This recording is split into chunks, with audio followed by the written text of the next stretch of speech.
Welcome back to CppEurope. I hope you had a great break and some time to ponder about the things that we saw this morning. It's time now to dive even deeper into legacy code. We've already discussed that legacy code is a huge problem, in particular for C++. The language has been around for a long time. We have a lot of large code bases, and we often have troubles with maintaining them. And you saw me failing at adding tests to a legacy code base. So that's a good reason to try and find out also other tools. And one of the tools that's really good for this job is approval tests. It's not only good for this, but it has started from this need to add tests on existing code. And here to talk about approval tests in C++ is one of the main contributors to the C++ version. The approval test library has versions in multiple programming languages, but Clare has helped translating it to C++. And I have to say she's just a great person. She's involved in community organizing, contributing to projects. I like how she speaks about the approval tests and not only, and she has a lot of things to share. And you'll see today that I hope this talk will help you a lot, because I asked Claire to discuss about some common challenges when using approval tests. And this will be very interesting. It's not the simplest cases that you can find. So Claire, please take over. Well, thank you very much indeed for that great, generous introduction, and for the opportunity to speak about and share some of the advantages of approval tests with everybody today. My name's Clare Macrae. I've been a C++ developer and Qt developer for more than 20 years now. A lot of that time working on the same software. So I do have quite some experience of working with legacy code and writing tests along the way. And that's what today's talk is going to be about. So going back nearly 3 years now, I hadn't really been doing much programming for a while, and I saw this plea from Llewellyn Falco, who is the creator of approval tests, asking for help porting it to C++ and Google Test. And so I volunteered, and the rest is history. It's me learning a lot and trying to share what I've learned. For those who don't know what approval test is, this is the best, shortest definition I've seen.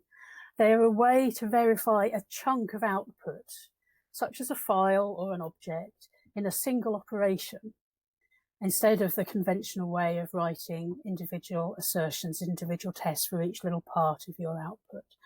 And what I'm going to try and do today is give you a feel of how that works. I'm going to try and avoid too much detail in the interests of time, but try and give you a sense of how it works, to give you ideas so that you might spot opportunities in your code, in your projects, where they might help you with your testing or with your learning about legacy code. And mostly I'm going to do that via demos. And each of my demos will have a couple of reminders, a couple of placeholders about what to do. This is running the early access version of the upcoming C-Line, because it's got some bugs fixed in it that really help with some of these demos. So I recommend, if you're using approval tests with Catch 2, that you use C-Line 2020.2 or above for the best experience when you're getting started. So this is a traditional catch unit test. Hello approvals is just some noddy little bit of code that I wrote for the purpose of the example. So let me say to run the first example, and let's just see what happens.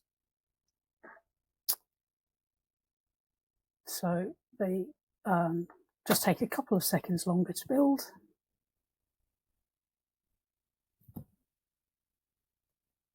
Okay, so our test failed, and the test says check that the value returned by that function is a question mark, and catch is saying no, it's not. So you might do this if you've written some code and then you want to add tests. You might use this to explore how how your code works. I'm just going to get rid of those little warnings there.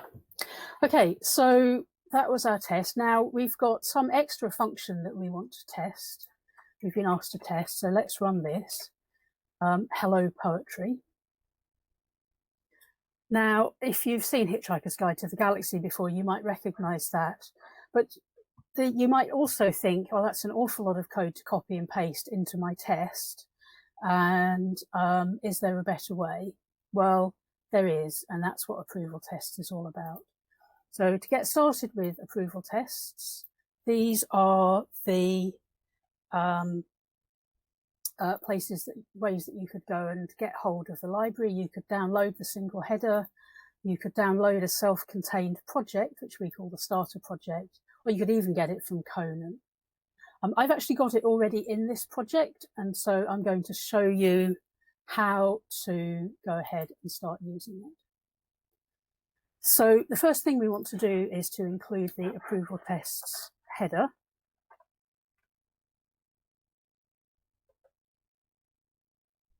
So there it is.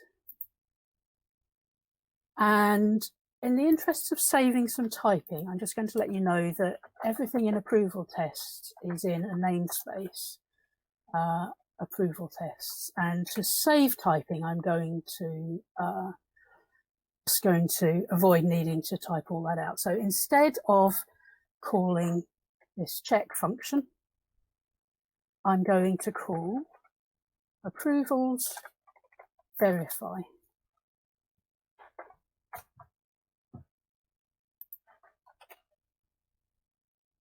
And you'll see all the overloads, and there's one that takes a string, and so we can pass in this function that we're wanting to test, and then we can go ahead and run it. Now you might immediately be puzzled. So these other tests I showed you, the test contains the right answer. So how does that work with approval tests? What could possibly be happening? So the first thing that happened is, well, no test ran at all. I got an exception message. It says, welcome to approval tests. You've forgotten to configure your test framework. So maybe you didn't know that you needed to do that. So I wanted to demonstrate it. And for each of the different test frameworks that we support, you get a message telling you what you need to do to set up. So let's do that here. So this is telling approval tests to listen out for catch tests. So a little bit of boilerplate to connect the two libraries together. And that message I just showed you, that's an important part of the spirit of how we try to maintain approval tests. We try to write help messages rather than error messages. And so we see here, a differencing tool has popped up now. And this is how approval tests answers the question, what's the right answer? What should the test do?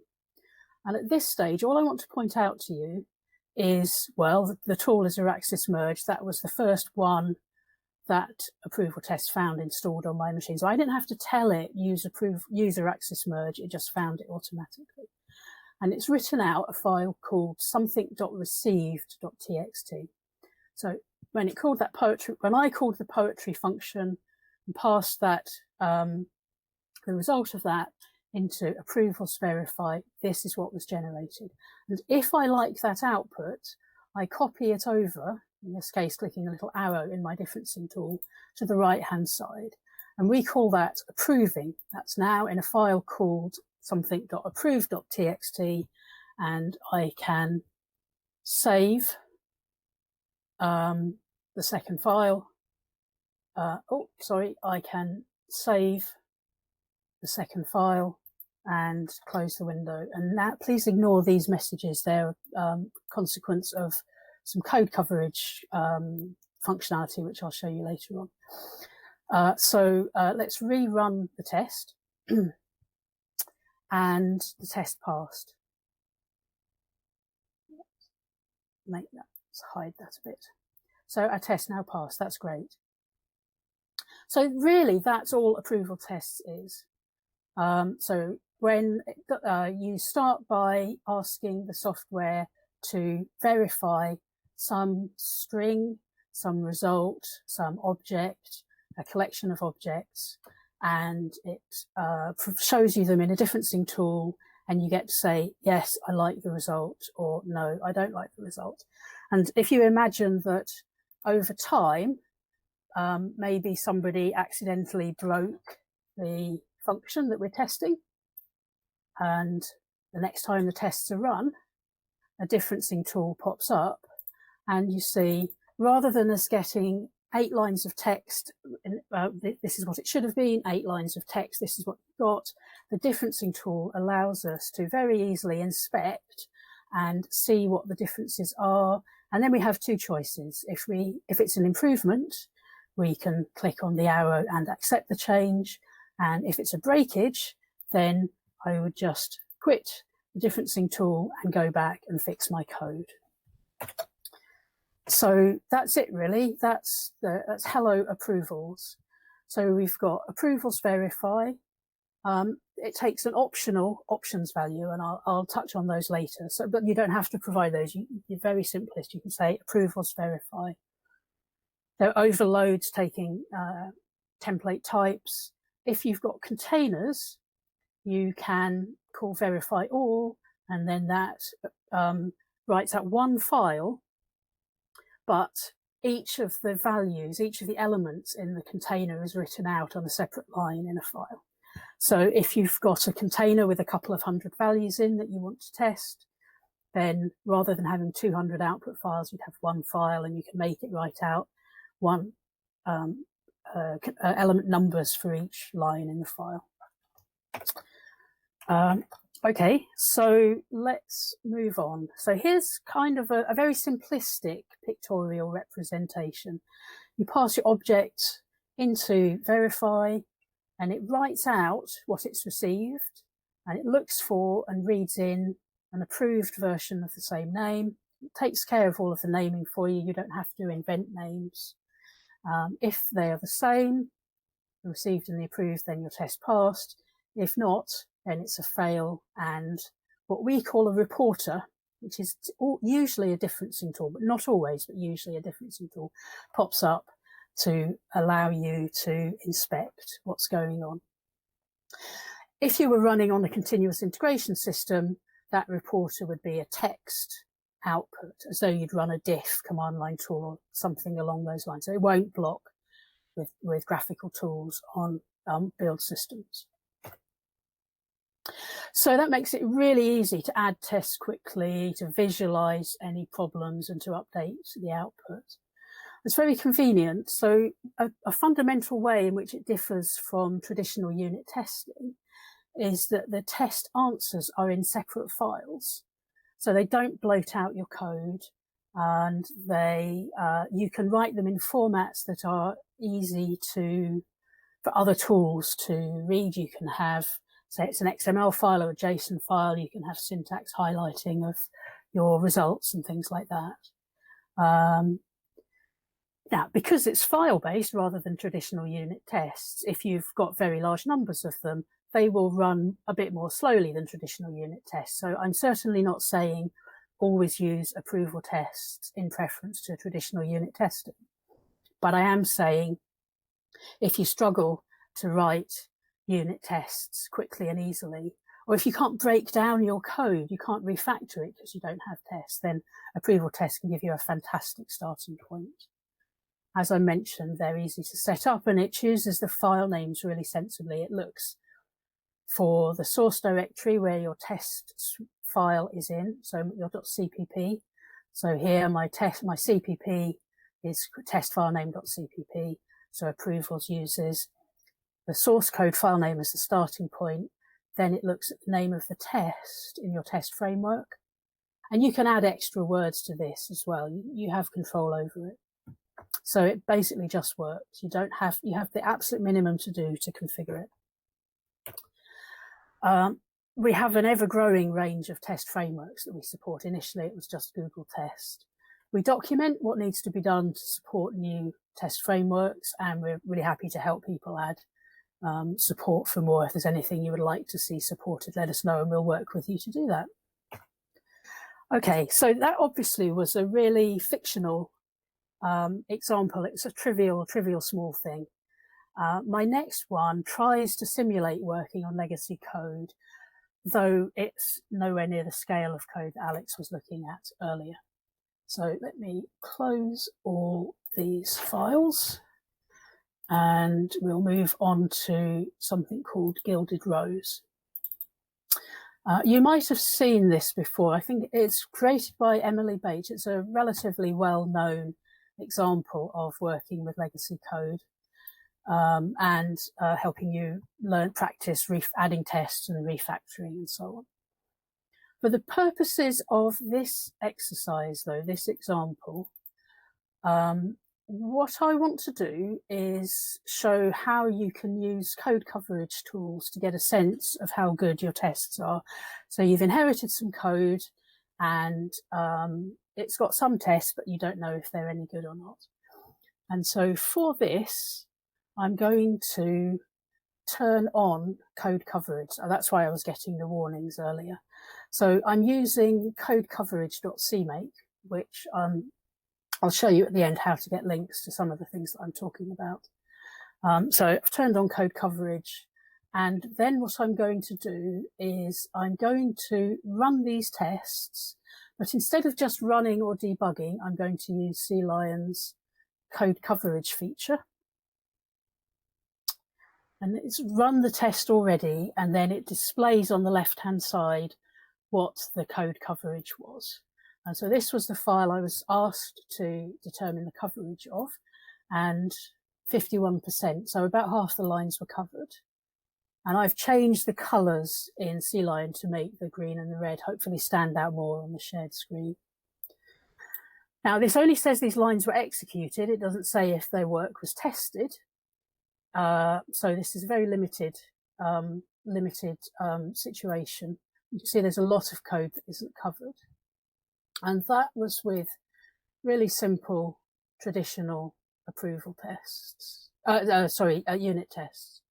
And what we have here is some already written, in the interest of saving time, approval test examples. So I mentioned verify and verify all, but a really powerful feature of approvals for when you've got multiple inputs to the code that you're testing is something called combination approvals. Now, I've glossed over some detail here, which I will now show you, which is what this code is doing is testing a class called an item. The details of this don't matter, and they actually don't make that much sense when you read the Carter, the practice code. But the important thing is that there are three input values, a string, which is a name, and then some numerical value, selling, and then some numerical value, quality. And then we've got this class Gilded Rose that takes a container of these item objects. And what we're testing is a method called update quality that loops over all of the items and does stuff to it. That's the great big long function that I showed you just now. And so what verify combinations allows us to do is to say, well, for any number of parameters, one or more, to say, I've got these n different values, n different inputs, in this case, 3 inputs to the function that we're testing. And we want to test it with a variety of different values. We don't want to have to write out a test case for every single one. And so with verify all combinations, you pass in a container here of names, of strings, a container of sell-in values, and a container of quality values. And now let's run that and let's see what coverage that gives us. So what happens here with combination approvals is that it does, as you would expect, it generates a received file. But the really lovely thing that it does for each of them is it automatically writes out what the input values are. And then it tells you that the result was. And here we were already provided with an output stream operator to write out an item object. So we've already got 9 test cases for our few lines of code. So let me approve that. and save it and close the window using keyboard shortcuts. Now, C-Line was warning us that because the test failed, we might not have got complete coverage, but I know that we did. The test failure was right at the end. And that tells us now that we have got that every line was covered in this file. But any of you that have used code coverage tools before might know to treat that with a bit of suspicion. Because yes, it's found the case here where name was not equal to sulfurous, but we've got no else block there. So we've got no evidence about whether that was covered or not. So I wanted to just signal a little bit of a note of caution that when you're running code coverage, you want to be aware of making sure that you're covering conditions, if else and so on, or even if you're not covering them, that you understand what ones are missed. And previously I ran a tool and collected some results that showed us the branch coverage, the condition coverage. So just as an example, here, this is a condition that was tested where that condition result gave true, but the red, the minus sign, indicates that that wasn't. So that gives you an idea of the sort of thing that you might get from approval tests. And now just quickly, if we go back to, so having run and inspected the output, I find that by just adding one extra string value, a couple of extra number values there, a couple of extra numbers there, if I ran that, that would give us 100% branch coverage as well. So it's a small example, but I wanted to try and give you a sense of the power that approval tests can give you, particularly with verify all combinations, to get to really good code coverage quickly. And okay, we don't need Safari now. Right, so the first time I spoke about approval tests, the first time there was a video available online, a friend in Belgium watched it, and she watched the video and she said that she'd been working with some Python code for years, and it was really mission critical code and they hadn't been able to write unit tests for it.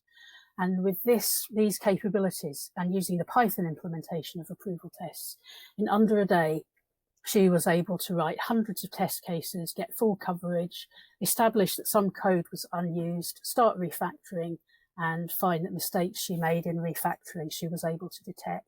So it is really powerful.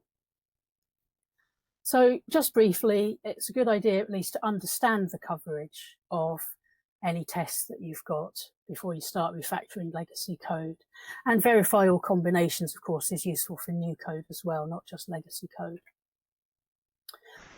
There isn't time to go through how approval tests, what your options are for converting your object. If it's a string, you don't need to do any conversion. Anything else, approval test has to know how to represent it on disk. The easiest way is to provide an output stream operator. And for some time, that was the only option that we had. But the number of options has grown. The slides will be available and you can follow the links in here. So we have a whole page on options for converting objects to strings. And most recently, someone very generously contributed support of the format library as well. So you can have complicated nested containers, nested objects, and they're all just approved automatically. Some general advice, though, on what you write out. The general recommendation is objects should print out relevant data. So if, heaven forbid, you've got a large object with lots and lots of data, but you're only testing one small aspect of it, you might consider writing a special string conversion function for that test that writes out only the bit of data that is relevant for the functionality that you're testing right now. So I think that's a really important guideline, and it's an easy thing to not think about, and then later on you get a test failure and you get walls and walls of output, and your test only cared about one particular type of value. You want the data to be consistent between runs and easy to read at a glance. And so just for comparison, there's two different ways of representing the same information. They're rectangles as it happens. And the text in square brackets on the left might be a very sensible way to write out the data for an individual rectangle.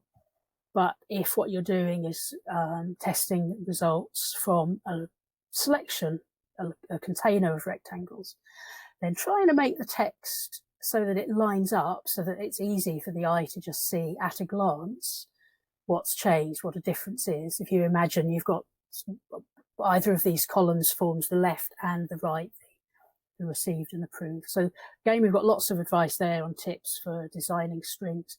We work hard on our documentation. All of the code in our documentation is machine generated from our tests. And we have good test coverage. So we're confident that our examples will always work. So moving on now to another kind of real world example, dealing with log files. So let's move on to example 3 and get set up for that.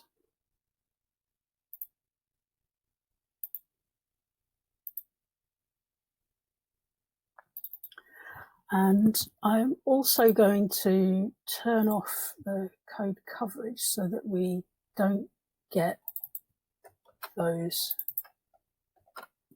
somewhat annoying messages, and delete the previous code coverage results.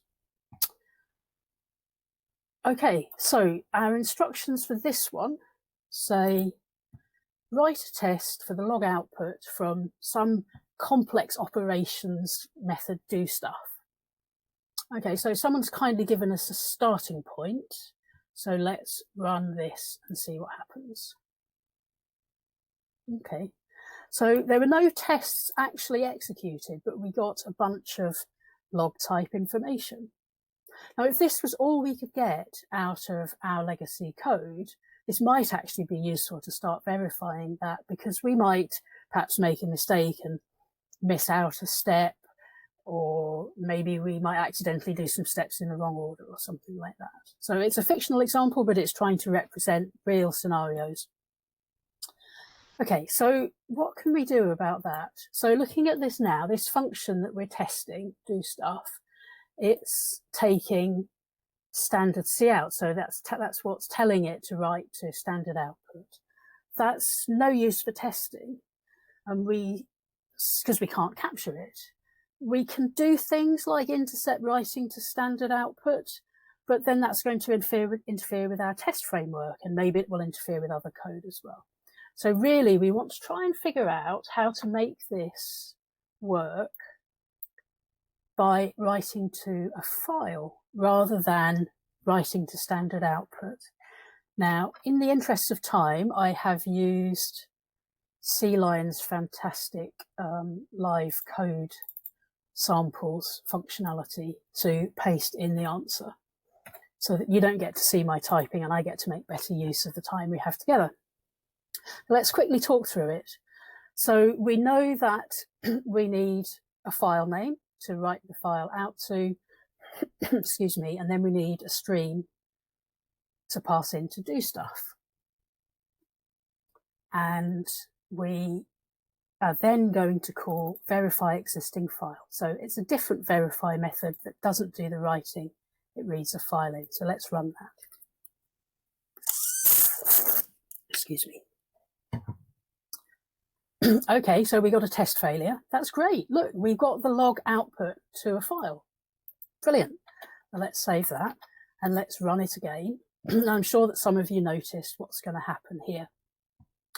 Our log file is writing out the date and timestamp, and that is no use for approval tests, because what it means is every time we run the test, we're going to get a different result. And the traditional response to that, to deal with that situation, is to refactor your code and pass in something that generates a date and time, or put in an option to some kind of flag, some kind of customization that says actually don't write out dates and times. That can be time consuming. You have to understand the code, and you're doing this because you don't have good code coverage. So I'm pleased to say that Approvals has some functionality to do that, and it is something called a scrubber. And we can use regular expressions to select text and remove it. So just briefly to talk through this, this was the kind of text, at least in my locale here, this was the kind of text that we were getting for date and time. And here's a regular expression that matches a date and timestamp. And now, instead of just passing in the file name to approvals, I'm going to create a scrubber object that takes a regular expression and says, if you get any matches of that regular expression string, please replace it with something hard-coded that I will understand when I'm looking at the log file. So options, create an options object. It's a fluent interface. So we say options.withScrubber. Now let's see what happens.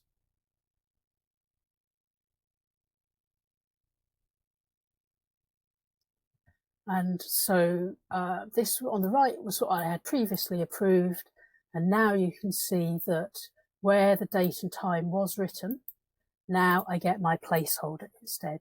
So that's a way only in the tests to deal with code that's not deterministic. Of which this is, there are many, many kinds of such code, but this is the ones that people tend to always ask questions about when I'm giving talks. Oh, what about if there are date times in the output? So it's a lovely example to explain. And now if I run it again, of course, the test would pass. So that's verify existing file. I don't think it gets used that often, but it's really valuable if your code your testing happens to have already written out the file that you want to test. By the way, all of the examples I'm showing you are text-based, but it's perfectly possible to use approval tests with binary files as well. And my very first talk on approval tests at C++ on C in 2019 had a worked example where I was using images, bitmap images that I was generating from 3D computer graphics applications. And bear scrubbers in mind if your output's non-deterministic. So I wanted to take a break from the demos at this point and talk you through the customization points that there are. And in no way have I got time to go through these in any detail, but I want to let you know that these customization points exist so that if you get stuck, you can know to look at our documentation and find out. So you pass an object in or some text or a file and it gets passed through a scrubber, which normally, of course, does nothing. A namer object says, this is what to call the received file and where to put it on disk. And then a writer object says, let me write it out. Then, as I showed in the picture earlier, you've got your received file and your approved file. And a comparator object reads them both. It assumes they're strings, text files. It ignores differences in line endings. And if the contents are the same, your test passed. And if not, it logs a failure with the test framework, essentially by throwing an exception. And then it looks for one or more reporters to show the difference. And each of those is an interface. This one is the first one, scrubber, is usually used with lambdas. All the rest are abstract-based classes that we provide default implementations for. And I mentioned our documentation. It comes now in 2 different flavors. So it's always up to date on GitHub, and that's just browsing markdown files on GitHub. But we now have documentation equally up to date on Read the Docs. And I find it more easy to navigate on Read the Docs. Partly it looks nicer, but it's got search capabilities. And there's also some extra code right at the bottom of the Read the Docs documentation, which is generated from Doxygen. So it shows you actual APIs of some key classes, and the amount of API documentation will grow over time. So now onto my last demo. And this is about SVG files, so graphics files.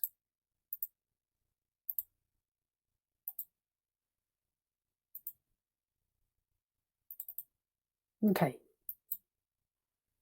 One thing I forgot to mention earlier, in the very first example that I ran, I go back to Hello World, you'll see here that the approved and received files were written out in the same directory as my source code, which is great for explaining how things work. And that was the default when this library was first implemented. And we can't change the default because it would break existing tests. But pretty soon we found that that was really getting under the feet of people writing real-world scale tests. And so we've made it possible that you can put all your approved files in a subdirectory.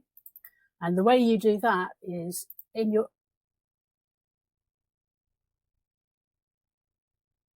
subdirectory, and you give it a name. Actually, this is the default name. So, and what that does, for as long as the returned object exists, all approved files will go in that subdirectory. And so in approvals language, this is a disposer. In C++, you might think of it as an RAII object, that kind of pattern. So it gives you great control over not just the customizations, but how long the customizations last for. Okay, so let's see what we've got. So, okay, that's interesting. We've got an approved file already. So this test has already been run, but this test fails. How big is the difference in the image? So it pops up, and it's popped up Araxis merge. And the nice thing about Araxis merge is it can wrap long lines. And this purple down the right-hand side, this is all a single line. And right at the end of that file, there's a couple of differences in decimal place values. I can't even exactly see what the numbers are. Now, at this point, I would say that the great thing about having tests is when the behavior changes, you discover as the code is changed rather than after your application is released and a user complains about it.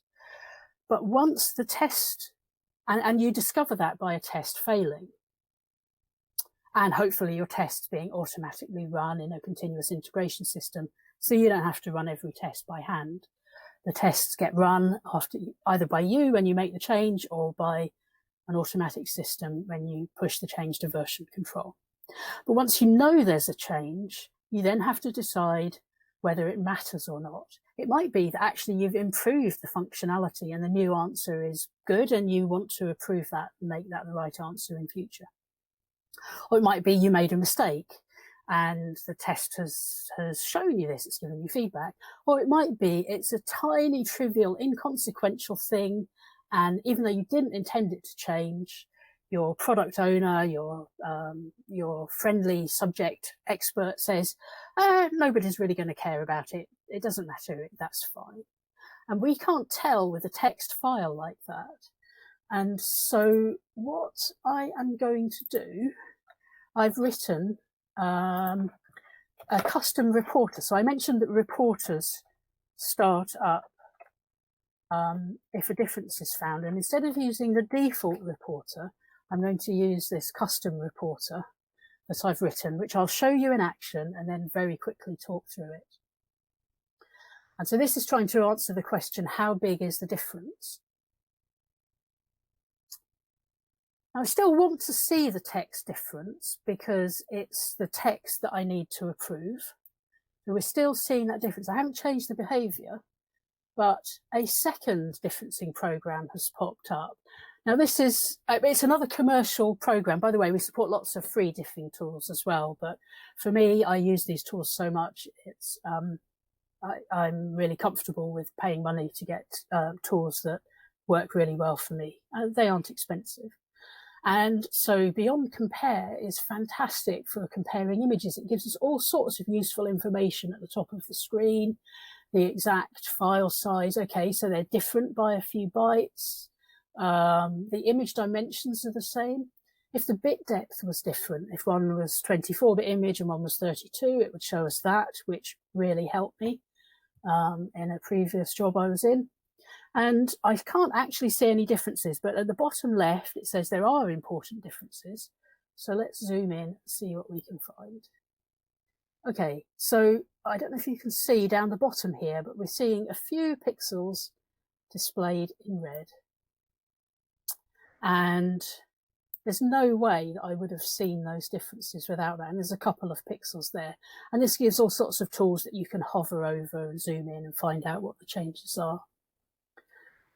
So it helps us to understand differences, even if we aren't going to save those files. So based on what we decide here, we could go back to our Axis merge and decide whether to approve the change or not. I'll just quickly show you the code for the reporter.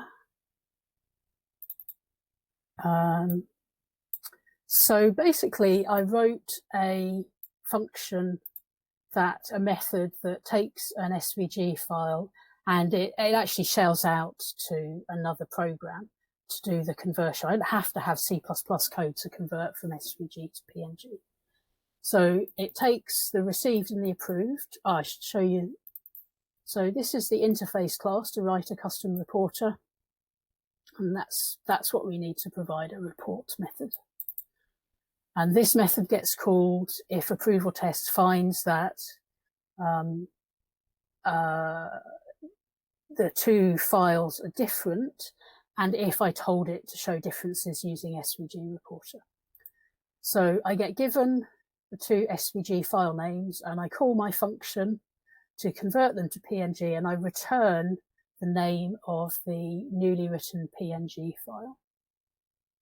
And what I'm going to do is I am going to use beyond compare reporter. So here is how I say I want to use a specific reporter. So beyond compare, show the difference between the PNG files, and then go on and use approval test's default reporter. So diff reporter is the reporter that looks for a differencing tool on the computer that it's running on. So that's how it doesn't, you don't need then to say which of the 30 different tools, however many approvals support. You can just say, use the first one that it finds. And so that's how you write a custom reporter. So I think that the big point I want to make there, although it's a very specific example, what I want to try and help show is that you don't have to just use the text, even if you're approving text files. If you can see ways to help you visualize any changes, you can always machine generate files, representations in different file formats of the data that you're approving. And maybe you choose to version control those extra files, but actually normally you don't need to, because you version controlled the SVG file, the approved SVG file. So we always have that. And so if there are any test failures, you can generate the corresponding PNG files on the fly if the test fails.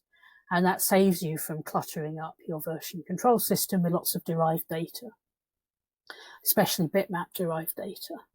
And you might even, in the directory where the approved files are written out, git ignore PNG files. Now, my time is almost up, but I wanted to particularly focus on giving you a feel of what approval test looks like. So in the next few slides, I'm actually not going to go through them now in the interest of time, but the slides will be available later. And I think a lot of these won't be relevant to everybody. So I just want to mention the challenges, and you can come back, and if they apply to you or when they start applying to you, you can look at these slides or our documentation online and just be aware that there are ways of dealing with them.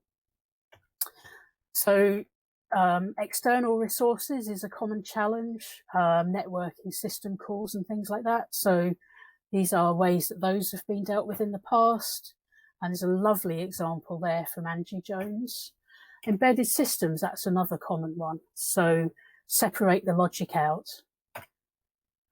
We may at some point in the not too distant future have the ability for approval tests to run from cross-built code. At the moment, it depends on having access to the source code to work out file locations, and there's a pull request to improve that. If the output is operation system specific, if you run your tests on one platform and you get a different answer, if you run it on a different platform, there's a variety of ways to handle that. And if it takes too long, if you're generating hundreds of files that you want to approve, we have cunning ways that you can just approve them automatically. And obviously you need to take care that you don't overwrite the right answer. So in summary, approval tests, I've tried to show you, allows a way to verify a chunk of output, where that might be a very large amount of output or multiple sets of output in one operation, as an alternative to writing lots of small assertions. So this is right just about on my last slide now. So that was how to use approval tests with C++ effectively. All the links from this talk and more are available on my GitHub, and I'll be updating the links for this talk later on today. If you want to get in touch with me, I'm very much hoping that I've told you enough that you can do all of this on your own, and lots of people have done. But if you get stuck, if you'd like some help, I am available to help, and those are the ways to contact me. So with that, thank you very much indeed, and I'm really happy to answer any questions. Thank you, Claire. This has been very interesting, as expected. So approval tests is a really cool library. I know I've been trying it out on various programming languages, and it's always really useful. We don't yet have questions. Oh, okay, we have questions from Klaus, actually. Which aspects of a larger code base would you equip with approval tests first? Oh, that's a really interesting question. I think I would say start with the area that you need to change. If you don't have to make any changes, then probably your time is better spent elsewhere. But if you find that you've got to fix a bug or you've got to fix a feature, then try and add tests in that area. That's always a good way of prioritizing work, I think, on legacy code. Yeah, so remember, if the code is working and you don't have to change it, forget about it as much as possible. Exactly. Second question. If you could give advice on good practice for structuring the test cases for large projects, what would they be? Ah, that's really interesting. I think I would say be aware of test speed. That's certainly one thing. So when I worked on really large projects, most of our tests were really fast and developers would run them in the area they were changing all the time. But we had, unfortunately, some tests that were slower. And by command line arguments, we separated out so that the nightly builds and the weekend builds ran less often and didn't slow the continuous integration system down. I would say, as much as possible, try and divide large bodies of code up by area. So, for example, you might have a maths layer and a symmetry layer and a chemistry layer, and if you were working in the field of chemistry. So try and group your tests with the bodies close to the bodies of code that they're testing. And as much as possible, follow the principles that Klaus talked about in his solid talk earlier of if you're dividing your code up well, your responsibilities up well, then it makes it much easier to write small and isolated tests, which will pay for themselves many times over. Next question. If performance does not matter, when would you still write unit tests instead of approval tests? I've actually debated that with Llewellyn, who's the creator of approval tests. I certainly think that there's still a case for unit tests in code when you can write them, partly for debuggability, that I think you get quicker feedback if when you're in your assert function, your check function or require or whatever, you immediately see the answer, not going via files and not going via string conversion. It depends how easy it is to encapsulate the right answer, expected answer in the code. There's a place for both. Recently, I started off, excuse me, with some Python code. I started off writing Python unit tests, and they got longer and longer and longer. And at some point, it was becoming so hard to maintain the expected and approved, or expected and actual, that I actually converted it into a single approval test that took all of my input strings from all of my different unit tests, and then all of my output strings from all of my expected answers. And I hacked the code to write out the input file and the output file. And then it became much easier to understand test failures and much easier to add new test cases as well. So there's a case for both, absolutely a case for both. Okay.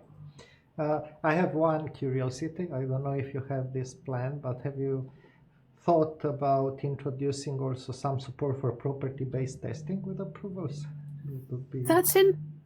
That's really interesting. It's not something we've talked about, and I really would like to learn more about property-based testing. Perhaps we could talk offline if you can see how the two might mesh together. I would love to learn about that. Yeah, that would be interesting. So really cool, just to get you a bit of feedback from the audience, the first comment was, "This is awesome." Thank you, whoever said that.